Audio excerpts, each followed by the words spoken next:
discuter ensemble kugira ngo tumenye ikintu cyitwa amasezerano. pour que nous puissions comprendre l'alliance dans notre vie, c'est quoi? Mu buzima busanzwe Vous savez, dans la vie ordinaire, abantu bagirana amasezerano. les gens établissent des alliances ou des testaments.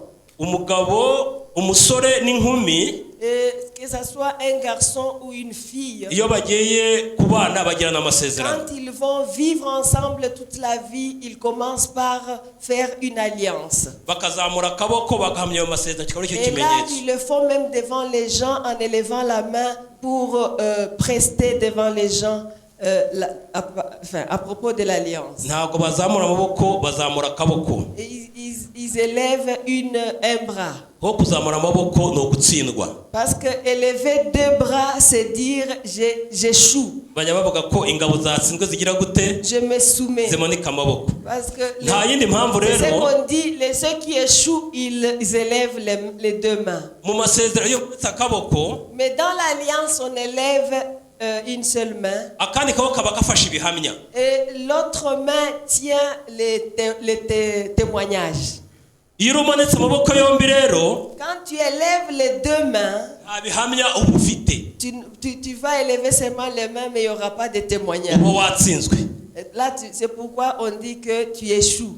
Tu as Ubuzima busanzwe échoué. rero Dans la vie ordinaire, n'imiryango igirana amasezerano. même dans les familles, il y a des alliances. Tubona ino miryango mpuzamahanga Nous voyons des organisations internationales. kugira ngo ize gukorera mu gihugu nuko bakoranye Pour amasezerano. qu'une organisation internationale vienne œuvrer dans notre Kandi pays, amasezerano il doit yanditse y avoir l'alliance avec notre pays. tujya tubona mu Et c'est mateleviziyo, écrit.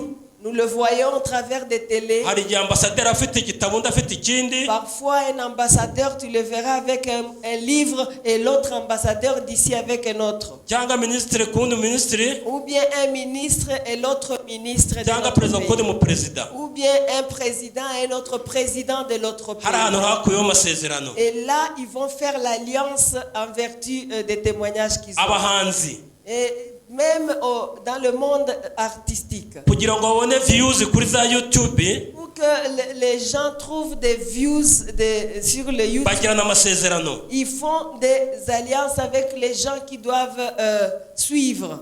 Ibigo byikorera Et même les kugira ngo habe publicité, entreprises ils font des alliances avec bagirana amasezerano yanditse des alliances écrites kugira ngo uzahemukira kimwe muri icyo pour que les gens savent comment se tenir en vertu de cette alliance. ya masezerano azamurengere. Et pour que cette alliance soit toujours comme un signe de témoignage pour protéger cette alliance. Ikintu cyose kigira amasezerano. Chaque chose, chaque gens qui mettent les gens qui ils ont toute forme d'alliance. Muri 1997 njya gushyingirwa, Vous savez, en 1997, quand je voulais me marier, igihugu ntako kikwano cyari kifite. Igihugu ntacyo cyari gifite. vous savez, au niveau du pays, il y avait encore la pauvreté, il n'y avait pas grand-chose. Ubwo nashatse inzu y'umuntu, À ce moment-là, j'avais cherché la maison de quelqu'un tugirana amasezerano et nous avons fait une alliance, ngo nyisane hanyuma nyikoreremo mariage, nyibemo. un agrément pour que je puisse rester dans sa maison. Inzu ndayisana, Et il m'a donné la recommandation d'abord de rénover sa maison. nangeje kuyisana nkajya nandika ibyo nyisanishije. J'ai rénové la maison et j'ai écrit tout ce que je fais sur la maison. Inzu yuzuye dusezerana ubukode bwa buri kwezi. Et après, quand j'avais fini de rénover la maison, nous avons fait un agrément sur comment je vais payer tous les mois. Ariko ubukode bwa buri kwezi bwagombaga kuva muri ya mafaranga naseneye yanzu. Et l'argent devrait venir de l'argent là que j'avais mis sur la maison. Maze imyaka 2 Imana ingirira neza mbona inzu yanjye. Et après 2 ans, par la grâce de Dieu, j'ai eu ma maison. Yanzu nyivamo ariko zikanyikuramo ibindi bikorwa. J'ai quitté cette maison, mais j'avais déjà bien rénové ça. Wa wundi rero nasaniye inzu ati yanzu yanjye ko wayivuyemo kabone yawe wanshubije inzu yanjye. Et la personne m'a dit, comme tu as maintenant propre maison, tu peux me remettre ma maison. Et pour quitter sa maison, j'étais protégé par l'alliance et l'agrément qu'on avait ensemble.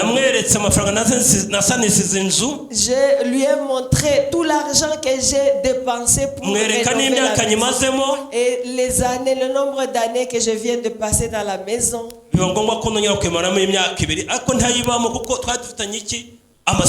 Et c'est comme ça qu'il m'a laissé passer toutes les 2 années parce qu'en vertu de l'alliance, et l'alliance aura son importance jusqu'à sa fin, jusqu'à la date finale. Vous savez, l'État du Rwanda avait eu l'alliance avec les Allemands. À Kinyinya Dechvel. En fait, ce sont l'alliance d'agrément qui a eu depuis le roi Musinga. Et ils ont signé 99 ans. Et quand le nombre d'années était terminé, les Allemands ont voulu renouveler l'alliance.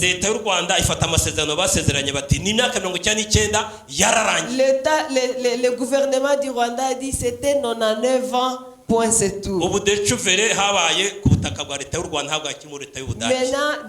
à Dechvel, c'est le land ou le terrain du gouvernement. Vous savez, l'alliance est importante pour notre vie de tous les jours. Dans la vie chrétienne aussi, on verra qu'il y a aussi des alliances. Quand tu as pour une maison que tu dois habiter, cette alliance va toujours te protéger. Vous savez, dans notre vie chrétienne,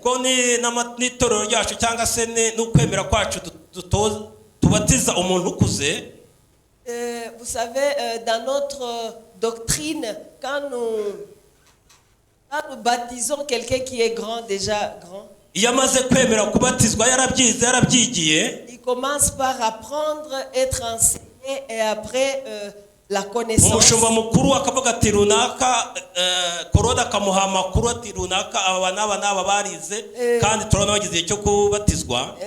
Claude apporte les nouvelles que ces gens ont été formés, ils sont maintenant prêts à être baptisés. Et là, ils vont aussi faire une forme d'alliance devant le peuple de Dieu. Et ils vont élever la main devant le peuple de Dieu en disant: aujourd'hui, je reconnais que j'ai été crucifié avec Jésus. J'ai été enseveli avec lui. Je suis ressuscité. Et maintenant, je suis une nouvelle créature. Cela veut dire qu'il vient de confirmer l'alliance avec Jésus-Christ. Il n'a pas fait l'alliance avec pasteur. Il n'a pas fait l'alliance avec maman pasteur. Il a fait l'alliance avec Dieu. Cette alliance que nous faisons avec Dieu, nous devons les respecter comme nous l'avons fait si tu ne reconnais pas que si tu ne fais pas alliance avec Dieu, tu vas te retrouver à côté, loin de Dieu. Tu dois respecter l'alliance que tu as établie avec Jésus en faisant les choses en vertu de cette alliance. Quand tu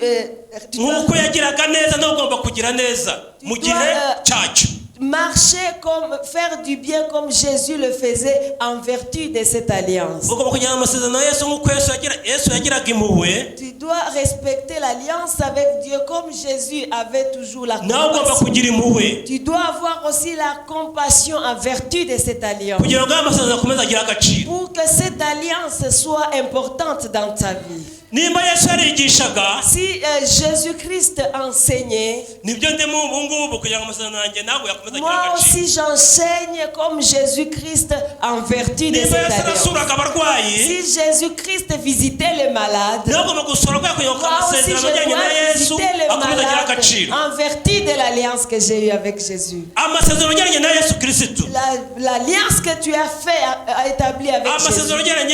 L'alliance que tu as établie avec Dieu. Pour que cela soit ait de la valeur.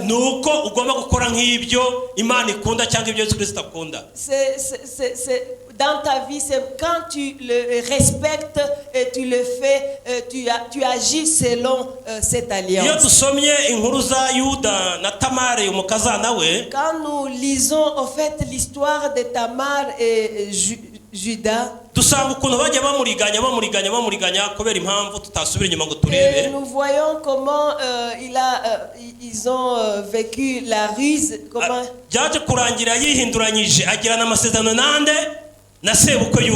et comment il a eu la ruse et après il a fait l'alliance avec son beau-père Judas.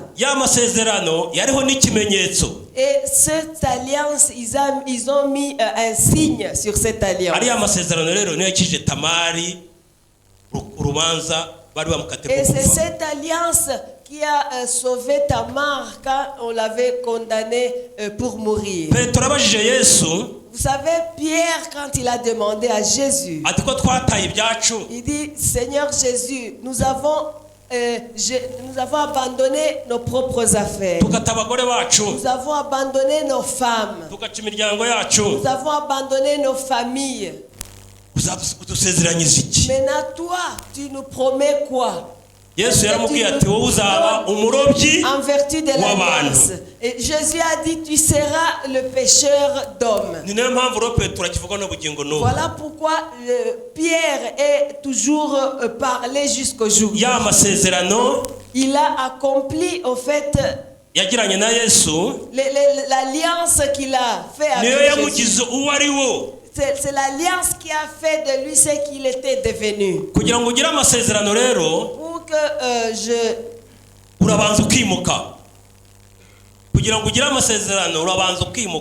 pour avoir l'alliance, il faut d'abord déménager.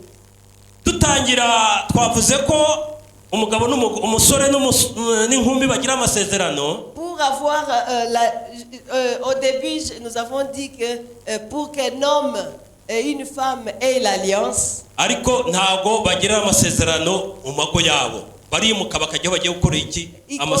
par quitter d'un endroit à un autre pour aller faire l'alliance à un autre endroit. Et vous savez la vérité centrale de ces messages. Vous savez, bien aimés, qui sommes ici, nous sommes appelés à respecter l'alliance comme nous l'avons reçue. Parce que nous avons reçu l'alliance et nous avons été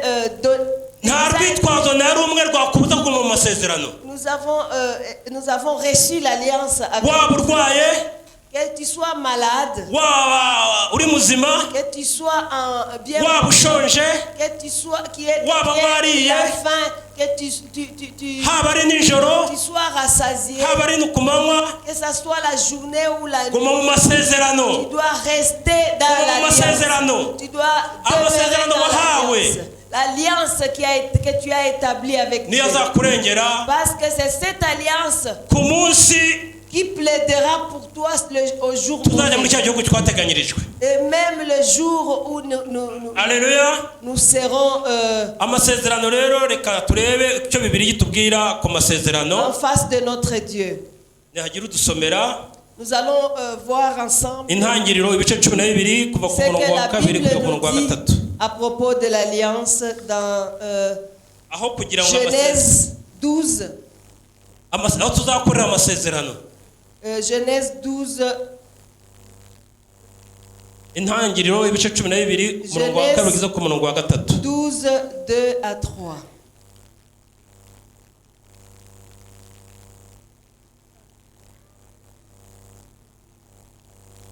Kadusome intangiriro igice cya 12 umurongo wa 2 aravuga ngo nzaguhindura ubwoko bukomeye nzaguha umugisha nzogeza izina ryawe uzaba umugisha kandi nzaha umugisha izumugisha kandi nzavuma kandi uzakuvuma nzamuvuma kandi muri wowe nimo imiryango yose yo mu isi izahererwa umugisha Imana yacishije.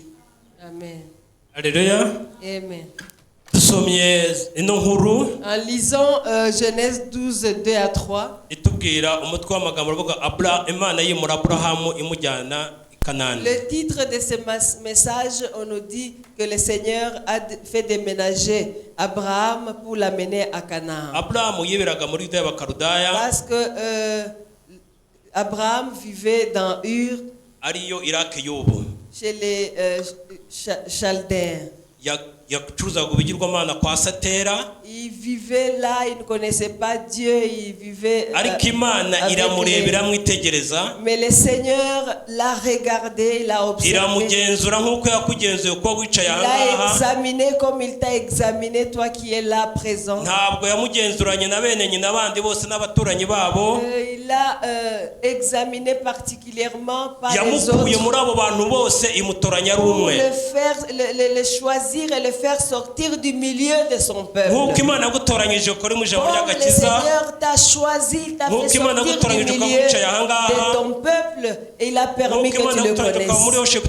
Et il t'a établi dans le Hoshiptim. C'est comme ça que le Seigneur a choisi Abraham pour le conduire à Canaan. Et après l'avoir conduit à Canaan, il a fait avec lui une alliance. Vous savez, l'alliance qu'il a établie avec lui, l'alliance a été accomplie. Et cette alliance ou ces promesses ont été accomplies parce que Abraham avait été impliqué dans cette alliance. Et nous allons voir 3 éléments dans l'alliance qu'il a établie avec lui. Il a commencé par lui dire, je ferai de toi un peuple grand. Et vous vous rappelez qu'à ce moment-là, Abraham n'avait pas encore d'enfant. Et même Sarah était déjà ménopausée. Parce que Dieu lui avait donné les promesses, une alliance, en vertu de l'alliance. Cette alliance devrait être protégée jusqu'à l'accomplissement. Alors Dieu lui a dit, je te bénirai. Et alors cette bénédiction, la bénédiction c'est quand tu c'est quand tu reçois la bénédiction de Dieu, tu as des enfants de la part de Dieu. Et quand tu as une vache, tu vois que la vache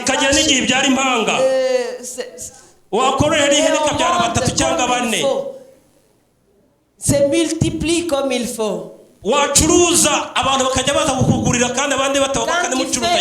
des affaires, tu vois que ça marche grâce à la bénédiction de Dieu. Tes enfants trouvent l'intelligence grâce à la bénédiction de Dieu. Et jusqu'à ce que tu auras des beaux fils, beaux enfants, grâce à la bénédiction de Dieu. Et cette bénédiction vient dans ta famille.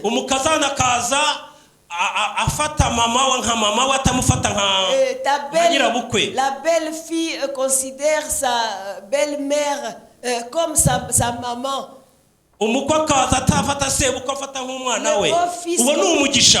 Considère son beau-père comme son père. Ça, c'est la bénédiction de Dieu. Et la vie continue dans la joie du Seigneur. Qui a besoin de cette bénédiction? Qui a besoin de cette bénédiction? C'est Dieu qui la donne. La troisième chose, le Seigneur dit, même ta génération et ta progéniture sera bénie. Ses enfants, ses petits-enfants, ses arrière-petits-enfants, ses arrière-arrière-petits-fils, jusqu'à notre génération. Et la bénédiction continue. Et nous allons voir comment cette alliance et promesses ont commencé à être respectées. Nous allons voir dans Genèse 21, 1 à 3. Là où l'alliance a commencé à s'accomplir, où les promesses ont commencé à s'accomplir. Le Seigneur a visité Sarah comme il a dit.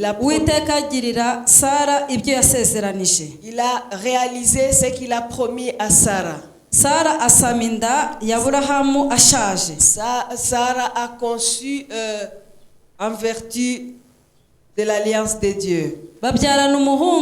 Ils ont eu des enfants, le fils au bon moment que le Seigneur avait prévu. Abraham a appelé son fils Isaac, le fils qu'il a eu avec Sarah. Dieu soit loué.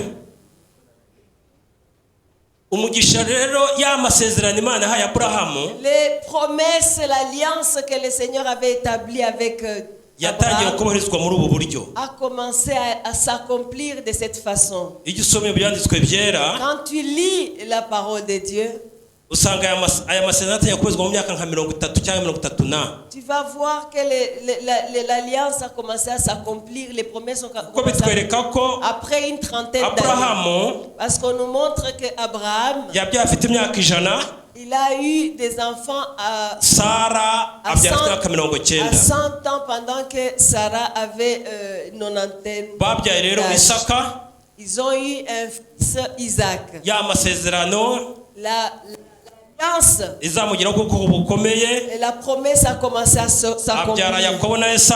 Ils ont eu des petits-fils. Même le petit-fils Jacob a eu 12 enfants. Et Abraham est arrivé à avoir des petits-fils. Et les petits-fils ont grandi.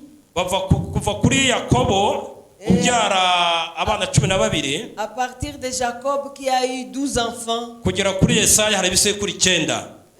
jusqu'à Esaïe. Jusqu'à Esaïe, il y a 12 générations. Et 9 générations. Et le Seigneur continuait à respecter l'alliance. Et Esaïe a mis au monde David.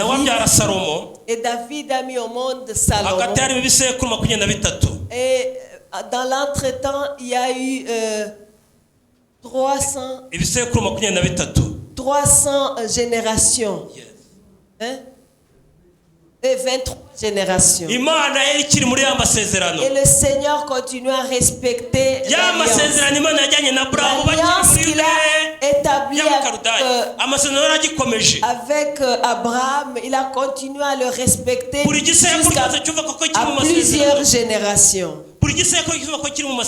Et chaque génération était dans l'alliance avec le Seigneur. Et après Jacob, ils ont eu Joseph. Et toutes les générations ont continué jusqu'à Joseph. qui était le mari de Marie. Et c'est là que nous avons tous reçu l'alliance éternelle. Et l'alliance éternelle a été prédit avancé plusieurs années avant. Nous allons lire dans Ésaïe 5, 6. Maintenant nous sommes des enfants de Dieu, nous ne sommes plus des hommes de Dieu. Ou des créatures de Dieu. Ésaïe 9, cela a été annoncé ou prophétisé longtemps avant. Nuko umwana yatuvukiye duhawe umwana w'umuhungu garçon.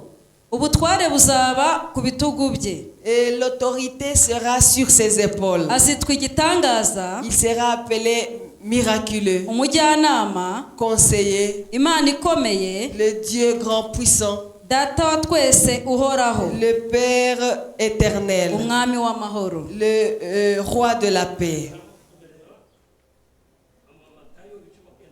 Tu vas continuer dans Matthieu 21, 5, 51 à 53.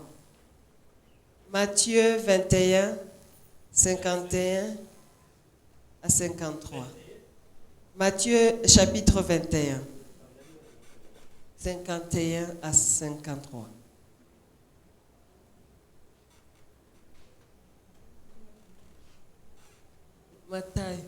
Matthieu 51 à 53. Ah, c'est 27. Matthieu 27. Matthieu 27, 51 à 53. Maintenant, nous sommes dans la nouvelle alliance qui est éternelle, que nous devons protéger. Matayo igice cya 27 umurongo wa 51.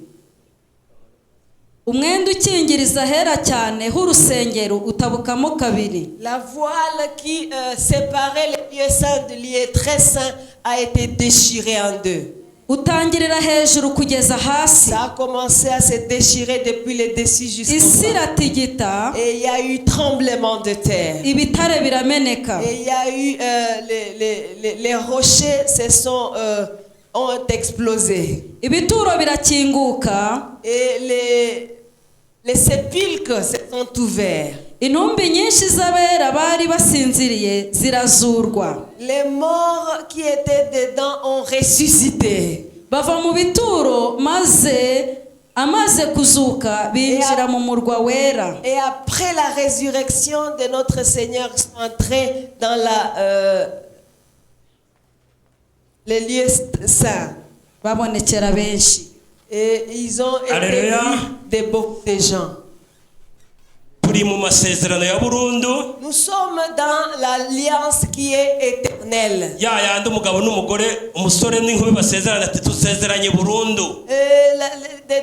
Une alliance que quelqu'un fait, il dit, nous établissons l'alliance qui est éternelle.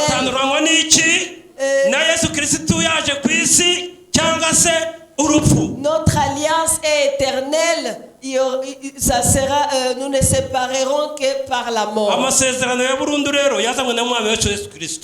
Mais l'alliance éternelle est venue par Jésus-Christ. Vous savez, Jésus-Christ étant sur terre, il était 100% Dieu. Et l'alliance que nous avons établie avec Jésus-Christ, et cette alliance que tu as aussi établie avec Jésus-Christ, Et c'était vraiment palpable, c'est sur papier. Et que tu as établi avec Jésus pendant que tu avais levé ta main en disant j'ai été crucifié avec lui, j'ai été enseveli avec lui, j'ai ressuscité avec lui, je suis maintenant nouvelle créature. C'est sang qui a été versé à Golgotha. Vous savez, quand le militaire l'avait transpercé dans la poitrine, c'était en fait un signe. C'était un signe qui est palpable. Un signe dont nous croyons, qui montre le sang là qui vient en fait sceller l'alliance pour l'éternité. Aujourd'hui, vous savez, moi j'ai l'alliance avec le pays rwandais. Le pays doit me protéger jusqu'à ma mort. Mon pays doit me protéger. Je ne demanderai pas à manger, je ne demanderai pas quoi que ce soit. L'État va prendre soin de moi. Parce que j'ai fait un agrément avec le gouvernement. Ils ont dit ce que tu as fait pour ce pays. Nous avons été contents. Alors nous prendrons soin de toi. Vous savez maintenant, le sang de Jésus-Christ va te protéger depuis que tu l'as connu. Depuis que tu t'es marié. Jusqu'à ce que tu vas vieillir, des enfants, des petits-fils. Jusqu'à ta mort, le sang de Jésus va continuer à et jusqu'à l'éternité. Parce que c'est le sang de Jésus, c'est le cachet, c'est la garantie ou le cachet qui nous garantit la vie éternellement. Vous savez, quand Jésus-Christ était ressuscité, c'était la pagaille, c'était grand. La terre a tremblé. Parce que la terre devrait accueillir quelqu'un de spécial. Et la terre s'est demandé comment je vais accueillir cette personnalité. Et ça a tremblé. Cette personnalité, je vais l'accueillir. Comment? C'est quelqu'un de spécial. Il est même Dieu. Et nous savons qu'à ce moment-là, dans l'enfer, il y avait aussi le diable. Le diable aussi qui a tremblé, qui tremblait à ce moment-là. Vous savez, la terre a été étonnée de voir Jésus. Et même la terre a tremblé, les roches.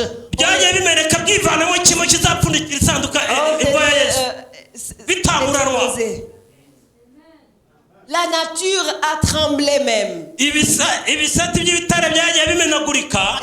les pierres explosé pour donner la gloire à Dieu.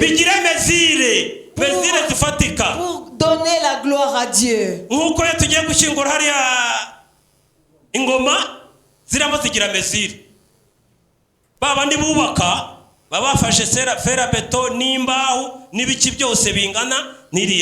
Vous savez, au cimetière là-bas, il y a des mesures pour chaque tombe. Maintenant, les pierres, les roches se sont précipitées pour donner la forme à la tombe de Jésus-Christ.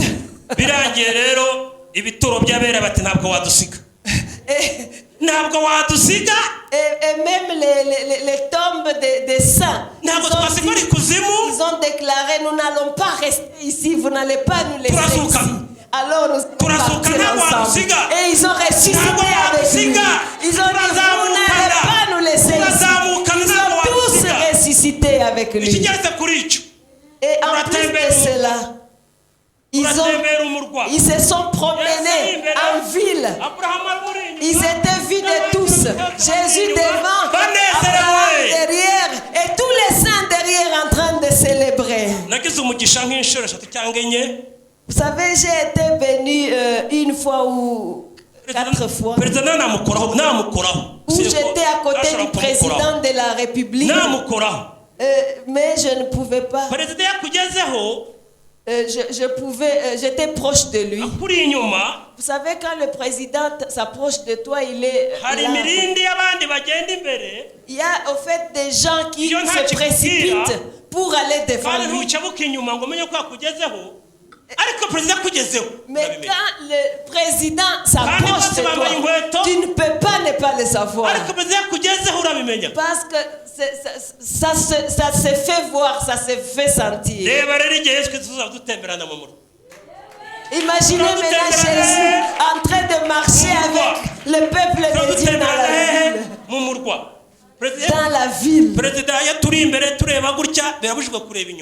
Vous savez, quand le président et nous sommes à côté de lui, on nous interdit de regarder même derrière. Mais quand il arrive proche, il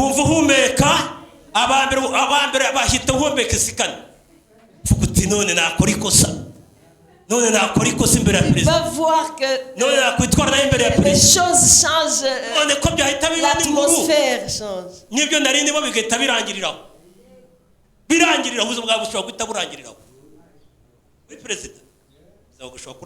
Ça, c'est seulement le président de la République. Je vais vous donner un exemple.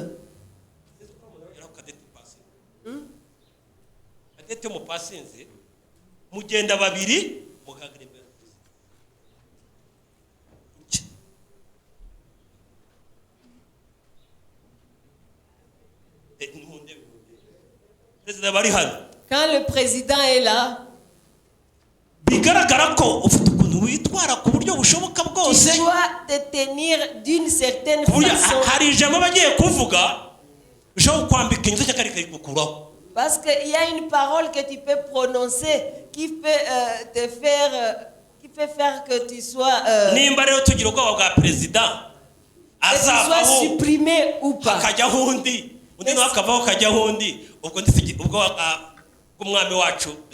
Si les gens respectent les présidents comme ça, alors qu'ils sont des passages, maintenant le roi de rois maintenant. Vous savez, le sang de Jésus-Christ, c'est un signe qui est éternel. Autre chose, la voile qui séparait le lieu saint et le lieu très saint a été déchirée en deux. Et la voie est ouverte maintenant pour que chacun de nous puisse y entrer. Comme chaque personne attendra le Seigneur. Tu n'attendras pas que tu y ailles avec le pasteur ou ta famille. Tu y entreras seul en vertu de l'alliance. Ce qui reste, c'est pour toi. Nous avons entendu ce que on vient de nous annoncer. Vous savez, il n'y a pas de petits enfants ici qui ont besoin d'interprétation. Même ceux qui sont qui parlent une langue étrangère. Ce que nous devons faire, c'est rester dans l'alliance jusqu'au retour de notre Seigneur Jésus. Et à ce moment-là, nous partirons. Et le jour arrivera. Ce jour-là arrivera. L'heure arrivera où nous irons à notre Canaan. Et pour clôturer, il y a l'alliance que tu as établie, toi individuellement. Peut-être tu n'as pas respecté cela à cause d'une raison ou d'une autre. Et peut-être il y a quelqu'un qui t'avait prêté l'argent. Peut-être tu n'avais pas respecté l'alliance que vous avez fait avec d'une manière ou d'une autre. Il y a l'alliance que tu as fait, que tu as établie. Il y a une raison qui a fait que tu puisses ne pas respecter l'alliance. C'est ton cœur qui est témoin, qui connaît pourquoi tu n'as pas respecté l'alliance. Et ton cœur ne doit pas te culpabiliser. Vous savez, nous avons reçu une des bénédictions que nous avons reçues, c'est le Saint-Esprit qui nous explique tout le bien et le mal. Alors je t'invite de te lever là. Nous ne disons à personne que tu es ici ou là. C'est là dans ton cœur que tout se passe. Tu es le seul conscient de l'alliance que tu n'as pas pu respecter et comment tu n'as pas pu le respecter. L'alliance que tu as établie avec ton Dieu, c'est toi avec ton Dieu, tu vas te confesser devant le Seigneur en ce moment. Pour clôturer, ce que je te recommande, c'est de rester dans l'alliance que tu as établie avec Dieu.